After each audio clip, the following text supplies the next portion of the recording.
নারায়ণগঞ্জের সোনারগাঁয়ের নিখোঁজের একদিন পর মাদ্রাসা ছাত্র ইব্রাহিম মিয়ার লাশ উদ্ধার করেছে পুলিশ। ইব্রাহিম মিয়ার বয়স 9 বছর।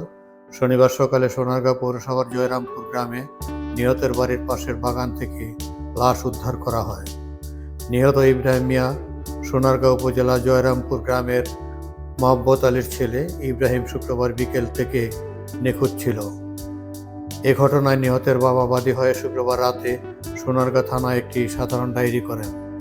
মোহাম্মদ আলী জানান, শুক্রবার বিকেলে তার ছেলের নিখোঁজ হওয়ার পর থেকে বিভিন্ন স্থানে খোঁজাখুঁজির পর কোনো সন্ধান পাওয়া যায়নি। আজ শনিবার বাড়ির পাশের লিচু বাগানে লাশ পাওয়া যায়। ছেলেকে হত্যার সাথে জড়িতদের দৃষ্টান্তমূলক শাস্তির দাবি করেছেন তিনি। সোনারগাঁও থানার ভারপ্রাপ্ত কর্মকর্তা এম.এ. বাড়ি বলেছেন, হত্যাকাণ্ডটি তদন্ত করা হচ্ছে। জড়িতদের গ্রেপ্তার করার জন্য পুলিশের কয়েকটি দল অভিযান চালাচ্ছে। খবর পাইছি যে আমার ছেলের নিখোঁজ হয়েছে, পাইতেছে না। আশেপাশে অনেক তদন্ত করার পরে আমার এক ভাই আমার ফোন দিতে যে আপনার ছেলে মারা গেছে। আমি বললাম ঠিক, আমি জানি না, আমি জানি না। ওই শুনে আমি দোকান বন্ধ হয়ে গেছি, ঠিকই পায় না।